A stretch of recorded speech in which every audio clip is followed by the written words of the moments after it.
रूस और यूक्रेन के बीच चल रहे युद्ध को 24 मार्च को 1 महीना हो गया। ये युद्ध ऐसे समय हुआ है जब दुनिया ने थोड़ा संभलना शुरू भी किया था। ये तो आप सभी जानते हैं कि पिछले 2 सालों में कोरोना जैसी वैश्विक बीमारी की वजह से पूरी दुनिया की अर्थव्यवस्था हिल गई थी। हर देश अपनी अपनी अर्थव्यवस्था को संभालने की कोशिश ही कर रहा था कि ये युद्ध छिड़ गया। और ये बात लाजमी है कि इन दोनों देशों की जंग का असर पूरी दुनिया पर हो रहा है, क्योंकि ना तो यूक्रेन कोई छोटा देश है और न ही रूस। तो आज के इस वीडियो में हम आपको बताएंगे कि इन दोनों देशों के युद्ध से पूरी दुनिया पर क्या असर पड़ रहा है, और अगर ये युद्ध और ज्यादा दिन चला तो इसके क्या क्या नुकसान हो सकते हैं। लेकिन इससे पहले दोस्तों, आप इस वीडियो को लाइक करें और चैनल को सब्सक्राइब कर बेल आइकन दबा दें। इस जंग का पूरी दुनिया पर हर तरह से असर हो रहा है, फिर चाहे वो आर्थिक रूप से हो, सामरिक रूप से हो, कूटनीतिक रूप से हो या फिर अकादमिक रूप से। अगर बात आर्थिक असर की करें तो आपको बता दें कि 30 अरब डॉलर यानी कि 2100 अरब रुपए से ज्यादा का रोजाना का नुकसान हो रहा है। अकेले रूस को इस युद्ध के चलते 20 अरब डॉलर खर्च करने पड़ रहे हैं, और इसी के साथ रूस में महंगाई दर 13% से ज्यादा हो गई है। कोई देश रूस की खुलकर मदद नहीं कर पा रहा है, क्योंकि हर देश अपने आप को संभालने में लगा है।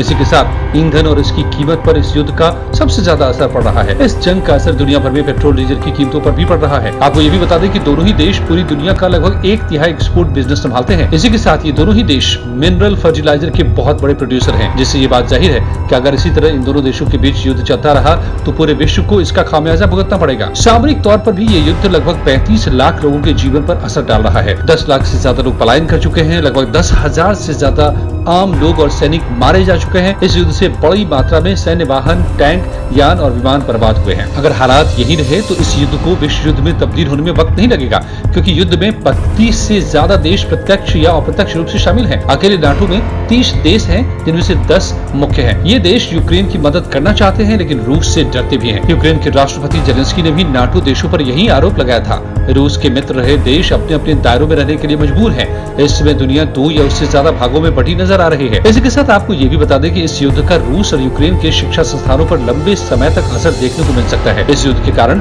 लगभग 20,000 छात्रों को अपने देश लौटना पड़ा है। लेकिन इन सब के बीच भी भारत के हाथ एक बहुत बड़ी कामयाबी लगी है। भारत इस समय एक उभरती अर्थव्यवस्था वाले देश के रूप में सामने आया है। इस समय विश्व में भारत अर्थव्यवस्था के नजरिए से तीसरे स्थान पर है। लेकिन इस कामयाबी के साथ साथ भारत के सामने एक और चुनौती भी खड़ी हो गई है कि क्या भारत अपनी अर्थव्यवस्था को इसी तरह से स्थिर रख पाएगा? क्या भारत इस युद्ध के कारण अपनी अर्थव्यवस्था को नीचे गिरने से रोक पाएगा? आप क्या सोचते हैं दोस्तों? अपनी राय जरूर बताएं और इस वीडियो को लाइक करें, अपने दोस्तों के साथ शेयर करें और चैनल को सब्सक्राइब कर बेल आइकन जरूर दबा दें। धन्यवाद दोस्तों, मिलते हैं अगले वीडियो में। नमस्कार।